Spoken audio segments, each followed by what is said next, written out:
Welcome to Inside Albania with me, Alice Taylor. This week I'm talking to psychologist Jonada Kirkuti about mental health.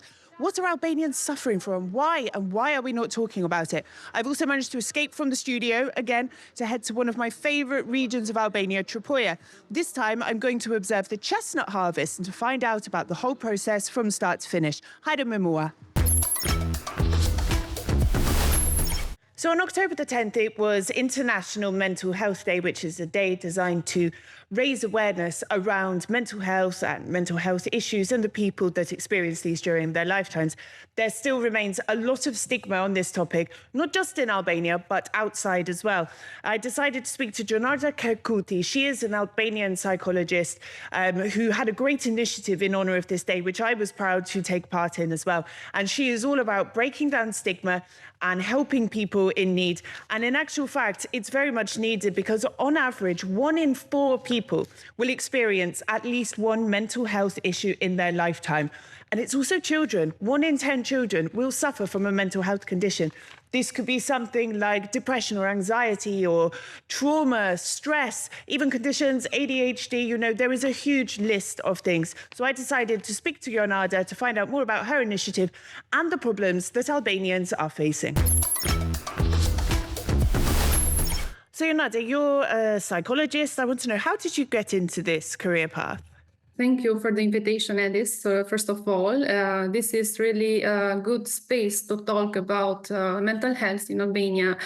So how I started, it was the need of Albanian immigrants that lives abroad of Albania that are really a lot.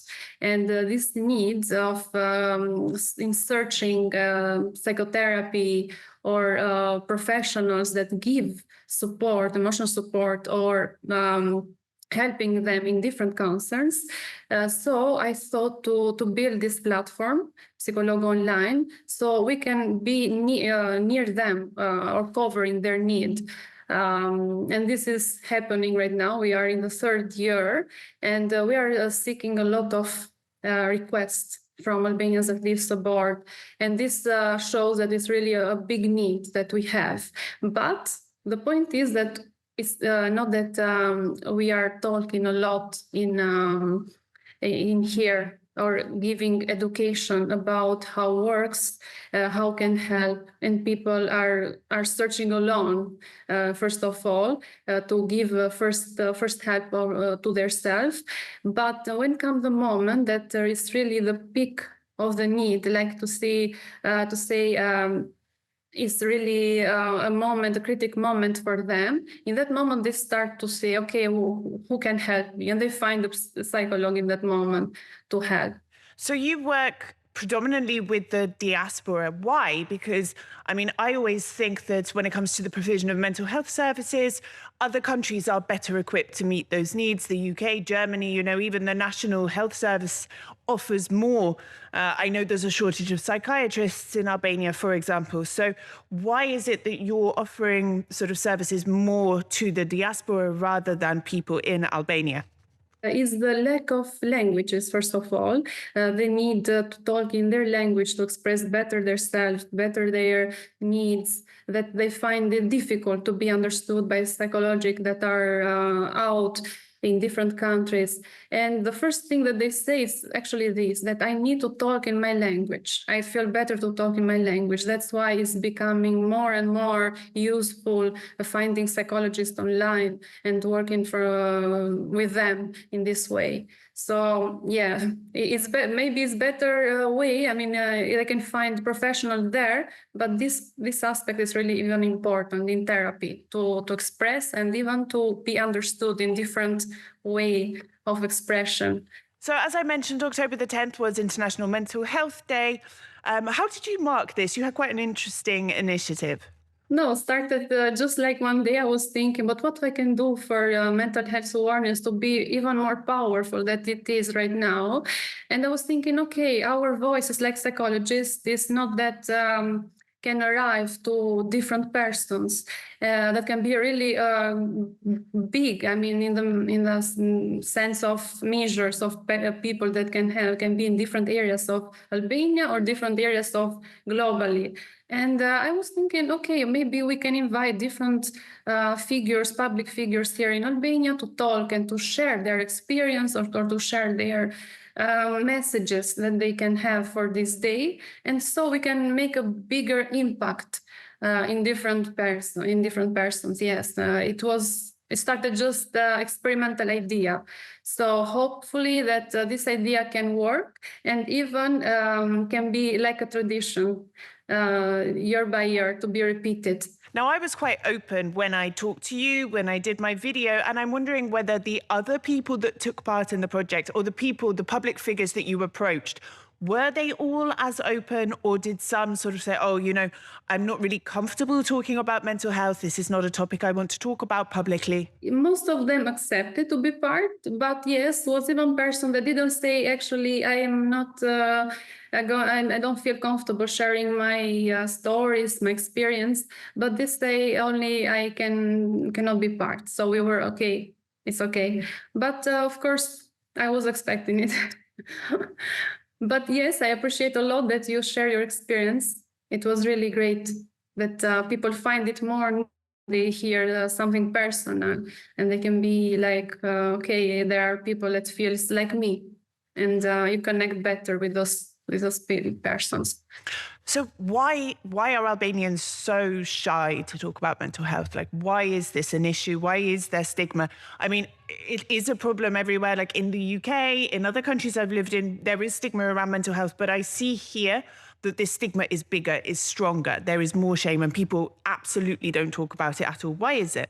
First of all, is because probably it's means of information. So when you have this lack of information from when you are small, creates misunderstood when you grow up. And when they even you have the contact, like you shared the contact with professionals like doctors, and they even them don't understand, then you find yourself like, okay, maybe I am the problem. I can have something that can be really terrible. And here creates a really big fear. We talk even about being judged, and this is stigma overall. So when you go, for example, talking with even a friend or your mother probably that don't understand you, and here become a block in you, and you say, even in this time, okay, maybe it's me the problem, and even create another bad situation to seek the right help that you need. I was going to start exactly with giving the awareness from when you are little, from school, from doing courses of parents, to break this lack that we have here, because the psychology is really a new field for Albania, thinking that started in the 90s, and we are seeing that young generations are seeking more help than those that are older. So here you can understand that starts from blocks, mentally blocks, age blocks, and even misunderstandings. A lot of misunderstandings that happens to be in the reverse, not helping the people, but blocking and making things worse in those cases. Now, I have to ask, without sort of violating any of your patients' confidentiality or anything like that, I'm curious, what are Albanians suffering with most? Like, is there something they're more likely to suffer from, like trauma perhaps, or anxiety, depression, alcohol abuse? What is the most common issue that Albanian people come to you with? Anxiety is the number one issue that persons seek help, because creating this fear in a moment of finding yourself with a lot of physical symptoms and you don't know what to do, persons seek help directly because they want to understand what is happening with them. Second problems in Albania are relationship problems, and not talking only in couple, but even in family. So we find it really difficult to detach from family, and this creates a lot of problems. Imagine a young person that lives out of Albania that have really a strong feeling of guilt, feeling guilty for many things, and this creates really not creates for this person problems to integrate in the country, even if he or she lives there find it difficult because have not a healthy relation between their families, and we have to fix this. What about depression? Is this something common as well? Does it sort of go hand in hand with other conditions? For depression, it's another issue, it's another problem, I can say, because when a person is depressed, it's really difficult for that person to ask for help because feels like it's hopeless. And the only way to help those person is through their family members. If they can understand the signs of depression, so knowing the signs, they can seek help. But here we comes to the first point, that is missing of a miss of information creates the barriers to seek help. Even when you see that someone is suffering in your family, you don't know what this person has. That's why we have really a lot to work in this aspect to make person understand which are the symptoms, and so they can seek help, not trying to say, okay, you're going to be good, just this, because it's not enough. So yes, in this case, it's more difficult that person seek help by himself or herself. Now, if hypothetically, I have depression, I'm living in Albania, what do I do? Like, do I go to the family doctor? Do I call you? Do I go to the hospital? What's the course of action that I should take? When someone arrives, first thing that we suggest is to contact with their family doctor, because they, considering that they have experiences contacting for different issues, like doing analysis or checkups of the years, they have easier to go and to meet the doctor, family doctor. So we say go first there. So we have even to see if those problems that this person have are coming from emotional side or physical side, and we have to be sure about this. So going to the family doctor first, and family doctor can help you send or to doctors, other doctors like neurologists or psychiatrists, or to go to the psychologist that right now are even psychologists that work, state psychologists that works in medical centers where is their family doctor, yes. Now, what about obstacles? I mean, if I'm going to the family doctor, if I'm going to the state hospital, I know there's shortages of psychiatrists, for example. In my own experience, I've come across medical professionals who don't know what they're talking about. They have limited knowledge on certain topics. Is this an issue? What sort of issues can I come up against when trying to get treatment for mental health in this country? Yes, are not enough, to be honest. Basing on even in those numbers, are concentrated mostly in Tirana and not in other countries, and people are obliged to come here. And when you find even these misunderstandings of that ADHD don't exist after this age, can be in every age, and every problem can develop. Like even depression can be developed even in children, or anxiety can be developed even in children. So it's not any age that is exactly when starts an issues or when finished. Yes, we need to do more in the aspect of grow in the quality of the services in this aspect. So a person can be diagnosed good and can have their planned treatment better, because evaluation is the first step to be treated. So if from here start a mistake, of course, it's going to be all the process wrong and create even more problems for those persons. Can you get therapy for free in Albania, like counseling? Yeah, in the state are now psychologists that work for free, that can be found in medical services, different zones in Tirana. I know that are even in different cities of Albania, but are more concentrated here. So when you have a family doctor, there is even a psychologist that works for free. So people have this possibility to be followed and to treat their problems in case they don't have opportunity to follow by a private psychologist. Do you think things are improving? Do you think the stigma is reducing? You've been working in this field for a number of years now. Are things getting better? Are people becoming more open? Yes, it's growing, the number of persons that are seeking help. But we don't talk so much. That's why it looks like it's not going further, this of awareness and seeking help. I can say about one case that I was having in therapy, one time the sister and one time the brother, and both of them were not knowing that each other was following therapy. So this happened even with friends, that they can have, both of them are following by psychologists, but they don't talk because it's still the stigma of talking, of fear. So yes, it's really, we need to really to work on this and to be normal, to talk about the fact that we are going to psychologists. It can be even a sign that we are caring about myself going there. So caring about myself, I can have better relations with others. But it's a bit job to arrive until there. Yonada, thank you very much. Thank you, Alice. Thank you so much.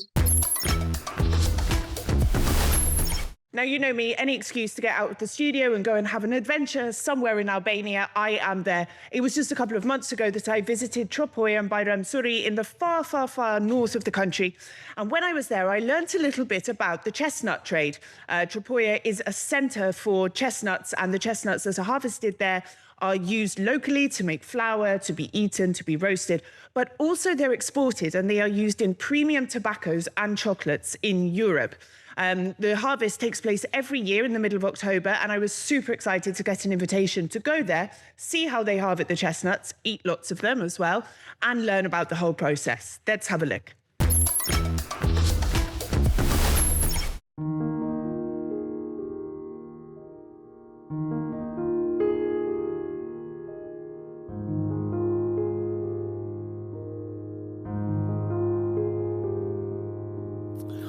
Hello from Tropojës, from Chestnut Hill. The last time I was here, it was the middle of summer, it was glorious.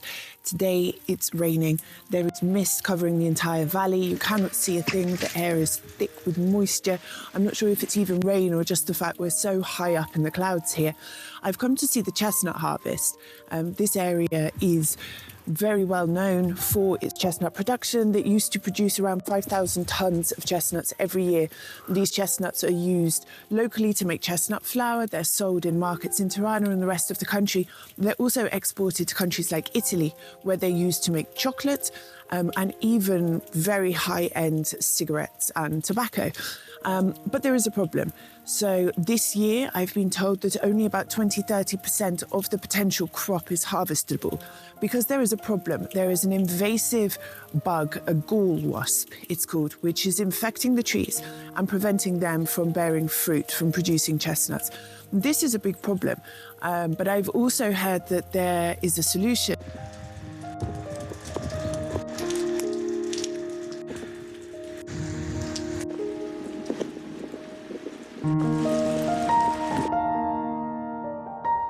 I really love this part of the world, you know. The air is so, so fresh here.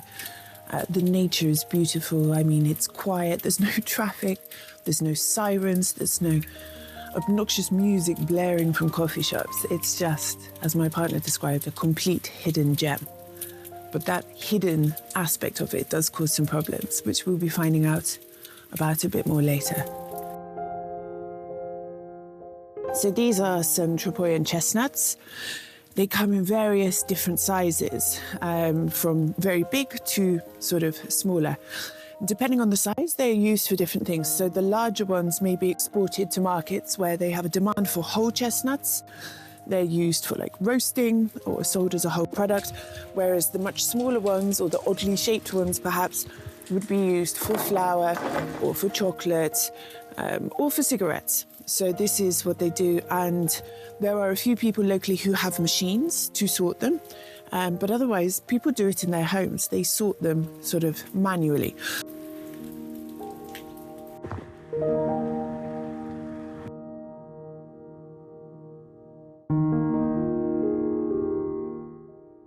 So I'm here at Chestnut Hill, and there is a group of scouts here. Now, Tropojës is home to Albania's first scout troop, and it's quite exciting because I was a brownie and a guide, which is sort of the women's equivalent of scouts in the UK. But here, it's the mixed group of boys and girls aged between sort of 12, 15, 16, and they have hiked from Bayram Suri to Chestnut Hill today. It's taken them a good few hours up through the mist, up through the mountains, up through the chestnut trees, and they've been doing trail marking.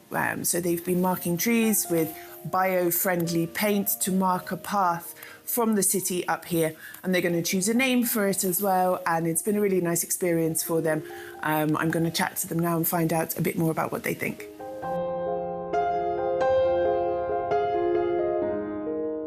How was your day today? What have you been doing? Do you want to start? Yes. The day was great. We have been hiking from Baramsuri to here, Chestnut Hill, and it was a very great experience, especially for the first comers. We also did a marking for the tourists who come from other places, and I really loved it. I want to do it again. And how was the experience? I mean, it's a bit rainy today, it's a bit cold. What was it like? Today was the perfect weather, because if it is so sunny, too much sunny, it's a little bit tired to walk, and it's perfect. Yeah, it was very good. Was it a bit scary? Was there any bits that you were a bit nervous about? No, it wasn't very hard. We were four groups, and we had so much fun, talking together and things. And you're from Bayram Suri. Have you been up here before? Have you explored the mountains? Yeah, we went on so many hikings with the scouts, and we had very great experiences with all the hikings that we did. This is our first time coming to Chestnut, but it was great. It was very good. Yeah, I had so much fun. You're all from Bayram Suri. Do you want to stay here, or do you plan to go to Tirana or Germany or? Yeah, I plan to go to Tirana to do my school, the university. But then I just want to go to England or Germany or somewhere. Yeah, I do. Don't go. Stay. I'm from England, and I chose to live here. I'd love to live in Tropojës, actually. No, I wouldn't. If it was quicker for me to get to Tirana, I would live here, definitely. For the fresh air, for the nature, the peace and quiet, I'm going to England next week for work, and I'm not even looking forward to it because the weather is terrible, the food is bad, people are not friendly either, Here, you're so lucky to live in a place like this, But I understand, for work, for careers. Yeah, I think there are opportunities for jobs, so why not? Yes, but working online is something you can do as well. I'm a journalist. Things. As long as I have my laptop, I can work, wherever I am. You pass the microphone along. So you are a member of Scouts. This is the first Scouts group in Albania. What's it like being a part of Scouts? Being a part of Scouts is a very nice experience, and we get to do a lot of fun stuff. We get to go on hikings, of course. We get to have meetings with each other and, of course, make other friendships and just have a fun time. And to learn more about where you live as well, I think. Yes. Because maybe you wouldn't have the chance to come and do something like today otherwise. Not hiking, of course, but we would come here by car, something like that. It's not but the same. Hiking's more better. Fun, yes. Yes, better for your health. And now I'm going to ask you a question. If you pass the mic along, chestnuts. Did you know that this area is great for chestnuts? Yeah, I know because we collect chestnuts here, and I know that there are chestnuts here, and this field is great for chestnuts, and they grow here. But I've never been here. It's my first time, but I'm amazed how lucky we are to have those chestnuts, not only the chestnuts, but those places in our city. And do you think there's a future here for developing this industry more? There's money to be made in it, but I've heard that there are not enough people to pick all the chestnuts. Yeah, I think there might be development because I see some kids my age that at this time they collect chestnuts and they make money for school and other things. Really? And This is great. Not only chestnuts, but in summer they collect blueberries, and now in this time they collect the chestnuts. It's for school, for money and everything. I think it's a good opportunity for us to have those. Of course. Okay, it's your turn now. What would you say to somebody to encourage them to come to Tropojës? What's so wonderful about this place? I would actually encourage them to go because we have some of the best nature here in Albania. There are places like here in Markaj, Valbona and other places. We have great mountains, rivers and everything you could ask for, we have here. So it would be wonderful for everyone to come here. And this is up to you as well to help change the economy as well. You go to Tirana, you learn, you go to England, you study, but then come back and use what you've learned to help develop things here. We have to stay here and make change. It's in your hands. So me and the group of scouts have left Chestnut Hill and we're going for a little hike up into the mountains here. We're going further up into the mist. The trees are incredible here. They're turning gold and yellow and orange. The air is fresh. It's incredibly beautiful. And I have my chestnut sack. I am going to go and collect some chestnuts of my own to take back to Tirana to enjoy.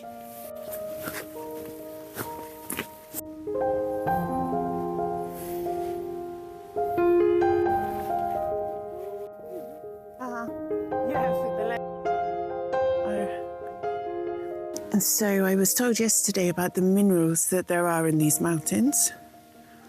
And during the time of Enver Hoxha, they wanted to build mines here to extract them. Look at these. I have no idea what they are, but they look beautiful.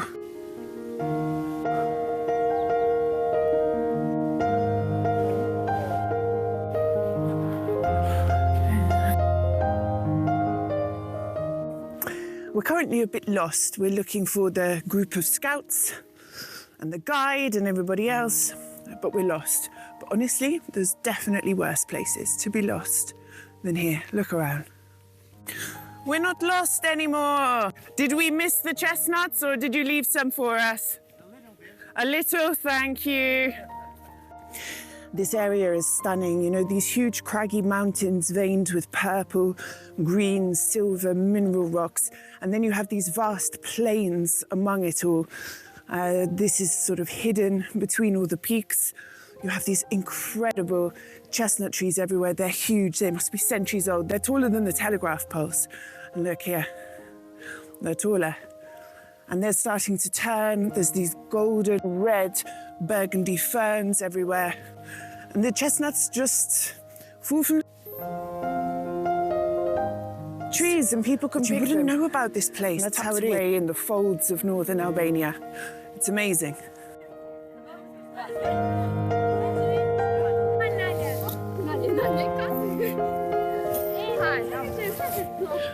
So this is a chestnut. It's really spiky. You need gloves for this kind of work, I think. And then you have to break them open. Ow! My delicate hands are not for this work. And then you find the chestnut inside and you throw away the husks afterwards. Hope I didn't hit a kid by accident. Jemi në pyllin e gështenjave dhe do demonstrojmë se si vjen koha e grumbullimit të saj dhe se si duhet kujdesemi ne për gështenjën derisa ta grumbullojmë. Patjetër duke fillu të kemi doreza, sepse ajo ka disa gjëmba, siç mund ta shikoni, gështenja në pemë. Kështu që ky frut ose arror, si mund të themi ne, ky bie në tokë nëpërmjet shkundjes ose natyralisht kur është gati i pjekur dhe gjithmonë keni nevojë për doreza që të bëni hapjen e saj. Se ne këtu morëm thjesht një model, cilin do e demonstrojmë. Dhe grumullimi fillon kështu. Është e vogla, është. Kjo është shumë e vogël si version, por që ne thjesht gjetëm diçka këtu. Por që masia tyre ka masi të ndryshme gështenja, siç i shikoni këtu, dhe ndahen, seleksionohen në grupe të ndryshme, gjithashtu edhe kanë çmime të ndryshme. Siç mund ta shikoni, kjo ka një masi gati 2 fish më shumë. Dhe grumullimi i saj bëhet nëpërmjet rrjetave plastike të këtij lloji që kemi marrë neve, që është plastike riciklueshme. Edhe një qesë është... Çdo kush mund ta grumulloj, ose është edhe një volum i vogël që mund ta mbash në dorë. Po një qesë është 1 kilo, 2 kilo? Kjo është versioni 5 kg. 5 kg. Kjo është 5 kg, ti mund mushësh 3. Çmimi për 5 kg? Çmimi varion diku te 2 euro për kilogram këtë vit, pasi sasia është edhe më e vogël në fakt. Por që nëse ti këta produkte zbret deri në qytet ose deri në Tiranë, kjo ka vlerën 2 fish ose 3 fish më shumë. Kështu që ti që ke mundësinë ta çosh deri në Tiranë, nga 2 euro është 6 euro, kështu që fitimi është 3 fishohet. Edhe për një person sa kile në Një ditë? person, po them, mund të grumulloj nga 20 kg një shumë i ri, vogël, si tush, deri në 50, 70, ka edhe nga ato që mbledhin 100. 100 kilo në ditë. Me 2 euro për kilo është 200 euro për një ditë punë. Diçka që ka një vlerë shumë të madhe që ti të sigurosh se thush materiale ose ushqime ose diçka për familjen tate për një afat gjatë, pasi janë thjesht 10-15 ditë pune të tilla, po që mund të sigurojnë një bazë për 12 muaj çdo familje. Po edhe është për 2-3 javë në vit? 2-3 javë në vit, por që ti nuk ke asnjë lloj kujdesi për to, mund të jetosh në Angli, mund të jetosh në Gjermani, mund të jetosh në Tiranë, ose këtu në qytet dhe të vish thjesht ditët e caktuara që është koha e vjeljes ose grumullimit gështenjës. There's a lot of opportunity to make some money for some weeks. Është shumë me leverdi kjo gjë, shumë. But you have a small problem. You don't have enough people to collect all of the chestnuts. Nuk ka njerëz momentalisht shumë që të bëjmë neve grumullimin ose sasin totale të gështenjave që ne si qytet i Tropojës disponojmë, dhe kemi nevojë patjetër për të jashtëm që të arrijmë ta grumullojmë, sepse një sasi shumë e madhe ngelet në tokë, mund ta gjesh në janar në shkurt, domethënë shumë kollaj gjatë tokë, domethënë kohës të dimrit nëpër çdo cep, që është një sasi e konsiderueshme që ne nuk arrim ta mbledhim, ta grumullojmë. It's thousands of euros left on the floor, basically, every year. Sepse nuk janë punëtorët ose njerëzit e interesuar ose nuk kanë informacionin e duhur, domethënë, që të vinë dhe ta grumullojnë, pasi unë si Ermal ose si biznes kam krijuar këtë grumullimin e saj, domethënë jam i gatshëm që t'ia blej kujdo që më ofron si produkt. PJ, honorary citizen of Tropojës, what are you doing to help drum up a bit of enthusiasm, maybe get some volunteers to help with this? Well, considering the fact that we have this chestnut is a national treasure and also an actual value for our Tropojan community, we want to engage the youth of our community, especially the Scouts group, Scouts movement and the Glow Club, to help learn from this experience. They can and then come in and do some volunteer work collecting this chestnut and show them economic value of one, respecting these, and also how they can use this for their future and getting engaged with it. So I think combination of adding the value of the volunteers from the Scout and working with the business owners in guiding them, we can create a synergy from that. Great work, thank you. Thank you.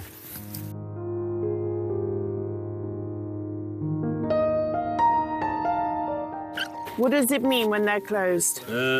You should open with something much stronger. So you can use the food like this and open, you see? Yeah? And then comes the chestnut Lovely. like this.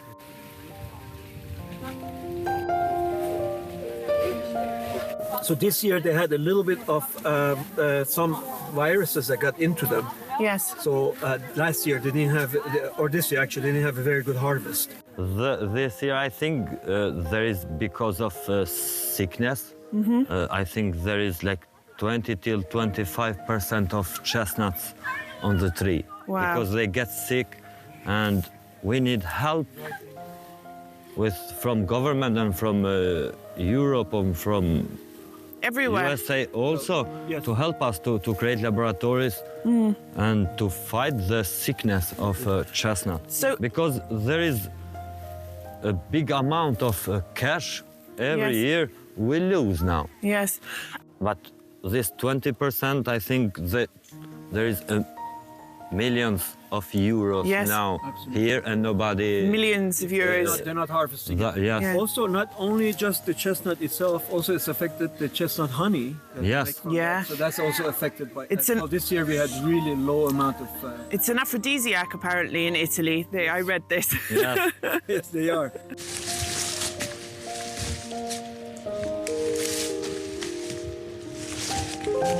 I think I got about 2 or 3 kilos here. Yeah. My hands are full of thorns, though. No problem. That's a problem. Occupational hazard.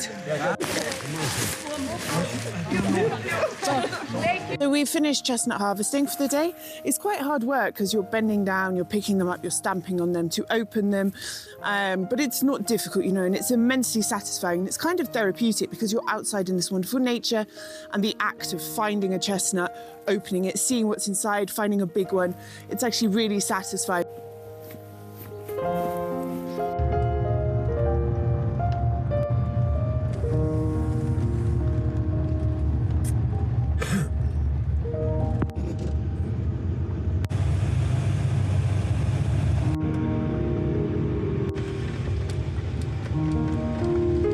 Sot, ne dy veta, burrë e grua, kemi bashkuar rreth 60 kg.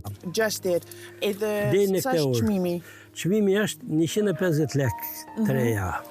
Për 1 kg. Ku shitje? Këto shiten janë disa pika që i grumbullojnë këtu nëpër qendër, të cilat i kanë krijuar një mundësi të i përpunojnë, i seleksionojnë dhe i tregtojnë me sa diun për eksport. So we're back in Bayram Suri now. We just drove down the mountain and I saw lots of people on the way, cars parked by the side of the roads, bags full of chestnuts, man and wife, single women, men on their own, you know, harvesting these chestnuts. And none of them would speak on the camera, but they all told the same story. You know, there's a lot of money to be made here. We just pick this ourselves. We sell them in Bayram Suri. But they all said that the problem with the trees, so this insect and the blight that the trees suffer from, is a huge, huge problem. They said each year the situation is getting worse. And this is a big problem because lots of people rely on this for their sustenance, for a big chunk of their income. You know, it's an informal economy, but it's one that's very, very important to the people here. And they are all very concerned about how they're going to be able to survive because they rely on this money, and how they're going to be able to survive next year and the year after unless the situation changes. Here matters.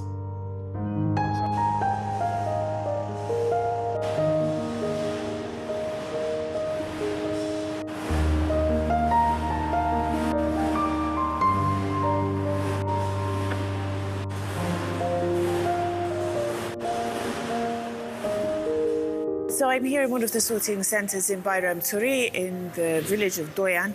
And what happens here is the chestnuts are brought, they're delivered by the people who pick them.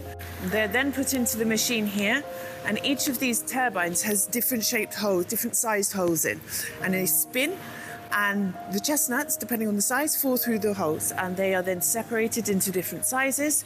And then afterwards, each size, each crate of each size is checked by hand. People check them to make sure they're okay, they're not rotten, but also for the weevils, which are one of the problems then that the chestnut harvesters are facing. So they remove all of the infected chestnuts, they throw them away, and then the chestnuts are put into boxes and they are stored for 3 or 4 months in a fridge behind here. So the fridge stores them at about 0 degrees. They stay there for a few months before they are then sold at a higher price. They also sort boronits here, blueberries, and these are frozen and kept in minus 18 degrees. I went inside the fridge, it was absolutely freezing, obviously.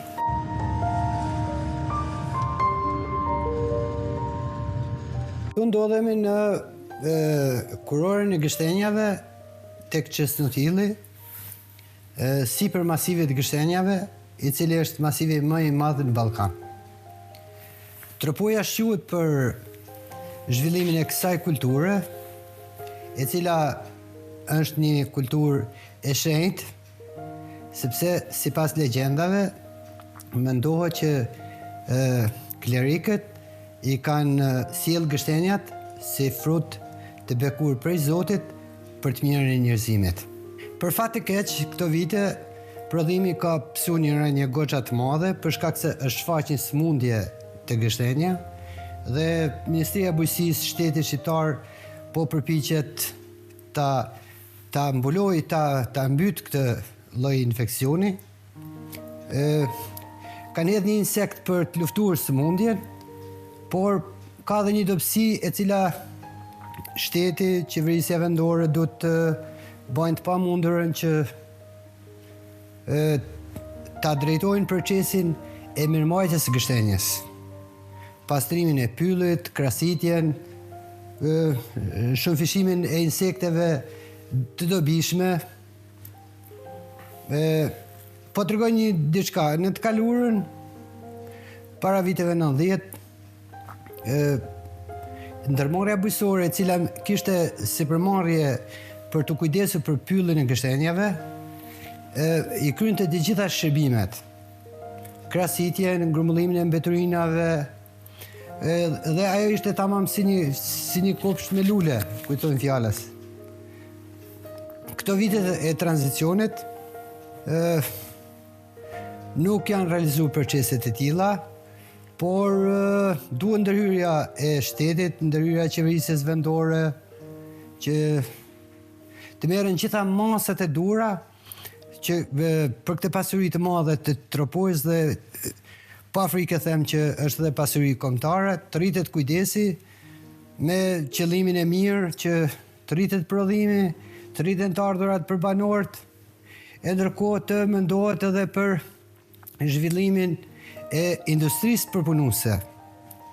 Sepse gështenja sot për sot thjesht grumbullohet dhe tregtohet, por Tropoja ka interes dhe duhet të shprehet interes i madh qoftë i qeverisë vendore, i biznesit, i qeverisë, që përpunimi i frutit për me arrit në prodhime të natyrave të ndryshme, mielin, komposton, reçelin e gështenjes, edhe në produkte tjera. Tranzicioni ka shkaktuar probleme të thella sepse të gjitha fabrikat, të gjitha punishtet janë mbyllur, nuk zhvillohet më aktivitet. Gjatë i tranzicioni akoma nuk kemi arrit që po themi tek niveli i përpunimit të produkteve, jo vetëm thjesht i përpunimit, por edhe i standardizimit të produkteve për të arritur kualitete të larta, qoftë për tregun e brendshëm, qoftë edhe për tregun e jashtëm. Në Bashkia Europiane, sepse ka shumë standarde. Po, ka shumë standarde. Por unë besoj që qeveria do të kushtoj shumë vëmendje, sidomos tani është momenti i duhur, që të inkurajohen biznese specifike për të suportuar me financime, për të mbështetur me trajnime ekipet e tyre dhe për të inkurajuar biznese të cilat krijojnë një premis të mirë qoftë për punësimin e njerëzve, njëkohësisht edhe për përpunimin e produktit sipas standardeve europiane. Një nga këto produkte të cilën unë shoh si një burim të mirë punësimi dhe të ardhurash është edhe përpunimi i frutit të gështenjes.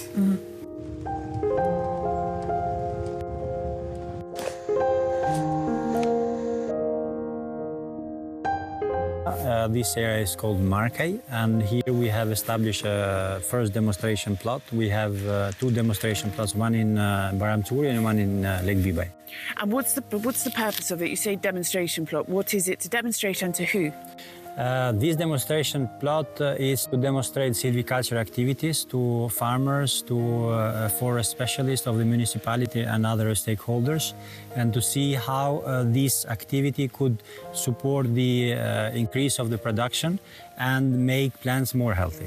So you cut down a lot of the trees to make more distance between them so the nutrients that are around are sucked up by one tree as opposed to 5, and this means more fruit and bigger fruit as well. That's correct. Okay.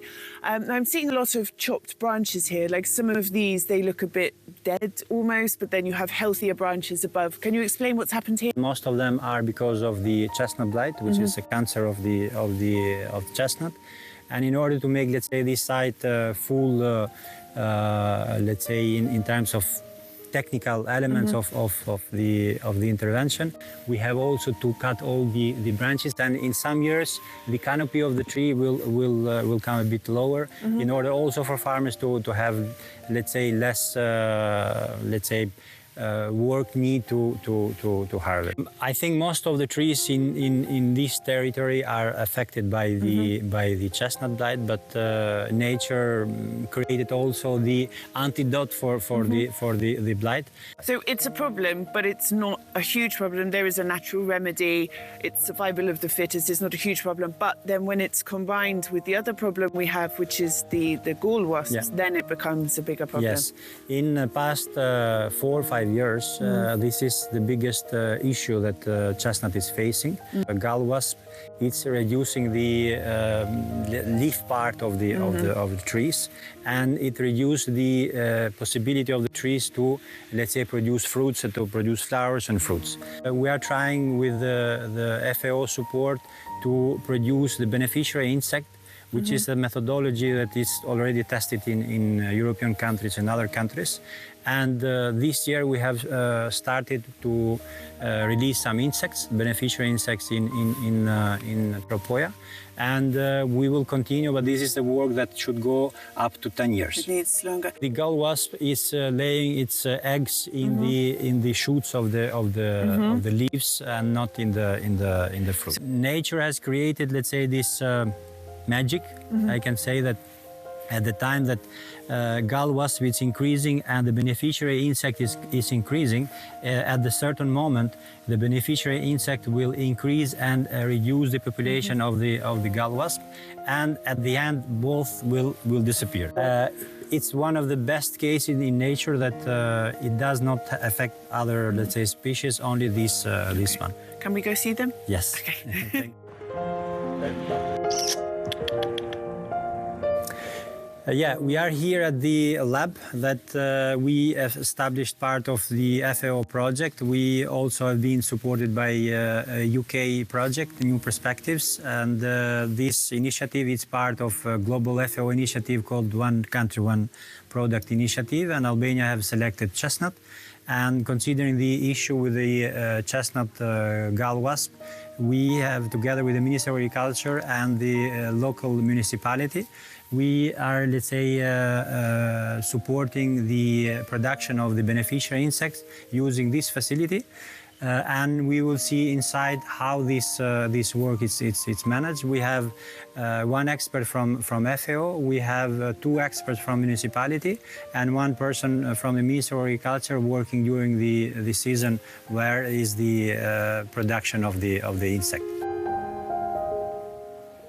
Në frigoriferin këtu ruajmë gjithë materialin biologjik I cili është mbledhur nga natyra në periudhën e nëntorit, deri në momentin që ne fillojmë të përgatitemi për produktin për me nxjerr nga dhoma tjetër që fillon faza e formimit të insektit. Pasi insekti formohet dhe lejen në temperatura të ndryshme, dhomat janë temperatura të ndryshme, pasi insekti formohet nga dhoma tjetër, del në formë mize, në trajt mizash, I marrin dhe I sjellin përsëri te kjo dhoma këtu në tavolinat këtu përkatëse, I marrim dhe I ndajmë ato. I ndajmë nga femra dhe meshkuj, dhe këto bëhet me probabilitet. Pasi kemi ndarë femra dhe meshkuj, I ushqejmë me mjalt, kryesisht mjalt gështenje, dhe pas 24 orëve që ato janë ushqyer, I marrim dhe I bashkojmë dhe I nxjerrim në terren. Pasi I nxjerrim në terren, ato vazhdojnë procesin e shumimit. Këto është dhoma ku ne arrim procesin e formimit të insektit. Pasi kemi marrë materialin fillestar biologjik nga natyra, kemi nxjerrë nga frigorifer, I vendosim në këto kutit. Kutit kanë një metodë veten mekanike që duhet mbyllen hermetik, mos lirojmë cepet që mizat të fshihen. Mbushen në masën 1/4 e kutisë, që mizat të ketë mundësinë që të lëviz dhe dalin në hapësirën këto. Këtu vendosen gotat. Këto, pasi ka ardhur momenti për të zgjuar mizat, këto dalin në gotat këtu. Mbushet, arrim me ndruar rreth 15 gota ndoshta në ditë. Pasi I mbushim këto, I marrim dhe I kalojmë tek dhoma tjetër. Janë të gatshme për ushqyrje. I ndajmë dhe I kalojmë ka dhoma tjetër. I ushqejmë mirë, pastaj bëjmë qelëzimin e tyre dhe I hedhim në natyrë. So my 2 days in Tropojës have come to an end and I've had a wonderful time. I've experienced incredible hospitality. I've been hiking in the mountains. I've learned about minerals. I've learned about chestnuts. I've picked chestnuts. I've destroyed my fingertips in the process. I've seen firsthand the damage that the blight and the ghoul wasps are having on the chestnut trees, but I've also understood the potential this industry has. There is millions of euros on the trees in this area, and it's not being taken advantage of. You know, there's not enough people to collect them. There are the problems with these diseases and parasites, but there are people trying to make a change, but there's only so much the local people can do. They need help from investors, from the government, from the ministries to really, you know, increase the measures such as the insects which fight the ghoul wasp, and also to encourage local people to come here and to work for a couple of weeks every year. There is a lot of money to be made. If these things don't happen, if there's not investment, if there's not infrastructural support, if local people aren't mobilized to take advantage of this situation, Tropojës chestnut industry is going to die, and that would be a big shame. That's all for this week. I will be back next Saturday with more Inside Albania. You can watch us on Euronews Albania every Saturday, on demand on our YouTube channel, and of course, across all major podcasting platforms. Until next time, Mirë pafshim.